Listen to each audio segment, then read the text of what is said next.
Number 10, your brain disconnects you from your body. Imagine this. You're having a perfectly normal, boring dream about, I don't know, trying to find your keys. But then, for some bizarre reason, your brain decides to wake up a little too fast.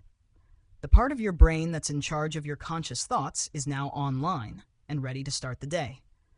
The only problem? The part that controls your body's muscles is still sound asleep. This is called atonia, a state of complete muscle relaxation that normally happens during REM sleep to prevent you from physically acting out your dreams and accidentally punching a hole in your wall. So you're trapped. Your brain is fully aware that you are in fact awake, but it's still telling your body to stay perfectly still.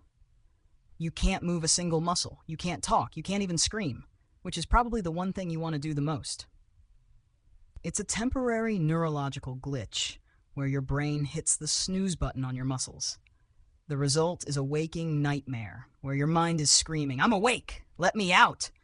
while your body just ignores you like a teenager who doesn't want to do their chores.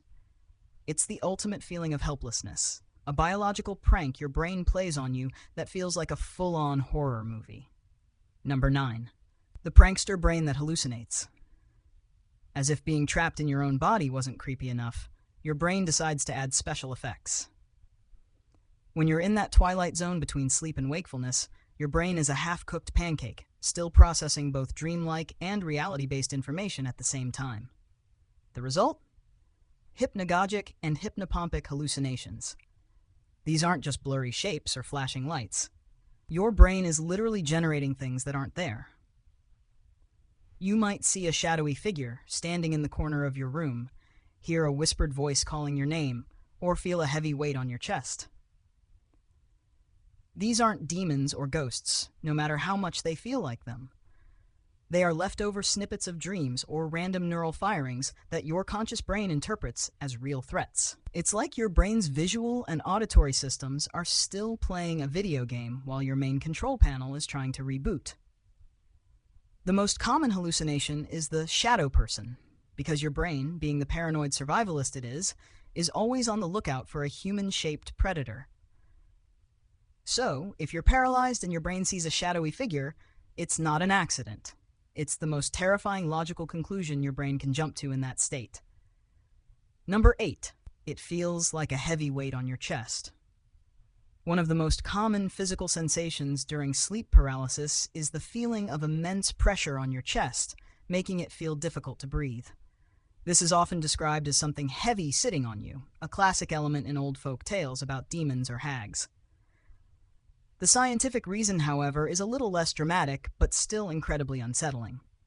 While your diaphragm and other muscles responsible for breathing are not paralyzed, the sensation of being unable to move can cause panic. In this panicked state, your breathing becomes shallow and frantic. You're hyper-aware of every single breath you take, and because you're in a full-blown state of terror, your brain interprets this shallow breathing as an external force. It's a feedback loop of fear. Your brain says, "I can't move." Your body responds with panic. Your breathing gets erratic, and your brain screams, "Something is sitting on me and choking me." It's not that you can't breathe. It's that your brain is so convinced you're in danger that it's actively making you feel like you can't. It's a perfect psychological storm that turns a simple biological hiccup into a moment of pure, unadulterated dread. Number 7. Your brain is still dreaming. Ever wonder why the hallucinations you experience during sleep paralysis feel so real? It's because you're still partially in a dream state. When you're dreaming, your brain creates a completely immersive, convincing world. When you wake up, but your brain doesn't fully shut down the dream engine, the two worlds collide. The real-world input, like the sound of a fan or the dim light from the window, gets fused with the fantastical, terrifying images from your subconscious. This is why you might see a demon on your chest that perfectly matches the shape of a pillow, or hear a whisper that sounds suspiciously like the static from your TV. Your brain is trying to make sense of the new data, but is using the wrong operating system. It's like trying to run a high-definition video game on an old calculator. The result is a bizarre, fragmented reality that is just believable enough to send shivers down your spine. The scariest part is that your brain is just a storyteller. It takes bits and pieces of your reality and turns them into a coherent narrative, no matter how terrifying. So that creature in your room? It's just your brain's last-ditch effort to tell a story before the final wake-up call. Number 6. It's a side effect of being a modern human. Sleep paralysis isn't a new phenomenon. It's been with us for centuries, and almost every culture or culture has its own folklore to explain it. But in the modern world, certain habits make us more susceptible to it. Messing with your sleep schedule is a surefire way to invite this creepy guest into your room. Pulling all-nighters, working a night shift, or even just having an erratic sleep schedule confuses your brain's internal clock. Your brain gets thrown off, and the normal REM sleep cycle gets disrupted. The result? Your brain's paralysis switch and its wake-up switch get mixed up, leading to a perfectly normal but totally horrifying outcome. Your stress levels play a huge role too. High anxiety and chronic stress mess with your body's chemistry and can cause your sleep to be more fragmented and disjointed. It's basically your brain's way of telling you to chill out, but it's doing so in the creepiest way possible. It's a cruel irony that your exhausted mind, desperate for rest, is the very thing creating this waking nightmare. Number 5. The old hag is a universal story. Across cultures and continents, the description of sleep paralysis is remarkably similar. From the old hag in Newfoundland folklore, to the Mara in Scandinavian mythology, to the Kanashibari in Japan, the stories all follow the same pattern. A malevolent creature or spirit sits on a person's chest, leaving them unable to move or breathe. This isn't a coincidence. It's a perfect example of how the human brain processes the same physiological event in the same psychological way. The heavy chest, the sense of an evil presence, the feeling of being suffocated, these are all a natural product of the science we just talked about. The brain, not having a logical explanation for its predicament, reaches for the nearest available explanation, which in ancient times was a demon, a ghost, or a witch. It shows us that while our modern lives are full of science and technology, our brains are still wired for ancient superstitions. It's almost comforting to know that we're all terrified of the same non-existent thing, a universal human experience born from a biological glitch. Number 4. The sound of silence. Sometimes during sleep paralysis, people don't see or feel anything. They just hear things. This is auditory hallucination, and it can be just as terrifying as the visual ones. It might be a low hum that gradually gets louder, a strange scratching sound from inside the walls, or a distorted voice whispering in your ear. The reason for this is a fascinating mix of neurobiology and fear. In a state of paralysis, your brain is hyper-focused on the sensory input it's getting, trying to find a threat.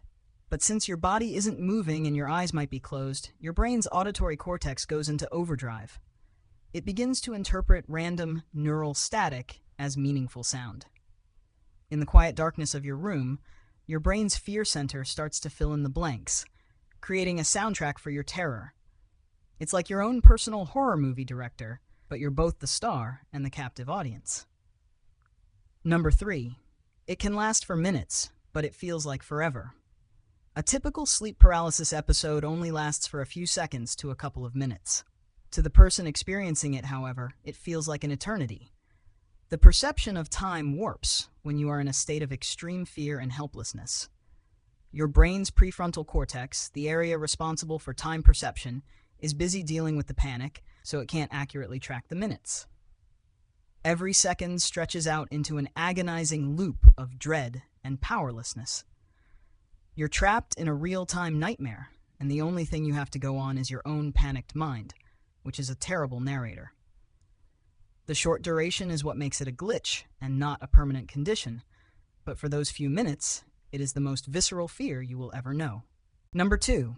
It's a survival mechanism gone wrong. Sleep paralysis isn't just a random occurrence. It's the result of a necessary survival mechanism. As we mentioned, the atonia that happens during REM sleep is essential. Without it, we'd be jumping out of bed, running around the house, and maybe even attacking our loved ones in our sleep. The paralysis is a good thing. It keeps us safe. Sleep paralysis is just a minor bug in the system, a failure of the body and mind to get their signals straight. Your brain says, wake up a half second too early, but your body isn't ready to turn off the safety protocols. It's like a computer that loads a program before the operating system is ready, causing it to freeze. It's not a sign of a deeper illness or a supernatural presence. It's just the weird, complex machinery of your brain working a little out of sync. Number 1, your brain can be trained to fight it. While sleep paralysis is terrifying, it's not something you're completely helpless against. The most effective way to deal with it is to understand what's happening. Recognizing that it's a hallucination and a temporary paralysis can take away some of its power. Some people have even learned to roll with it, using lucid dreaming techniques to take control of the episode or to simply wait it out calmly. Focusing on a small movement, like wiggling a toe or a finger, can also sometimes break the cycle. The trick is to stop fighting the paralysis and instead focus on something small and simple. It's a way of telling your brain, hey, I'm awake now. You can turn off the safety switch. It's a testament to the power of the mind and shows that even in its most terrifying state, a little bit of knowledge and a sense of calm can be your greatest defense.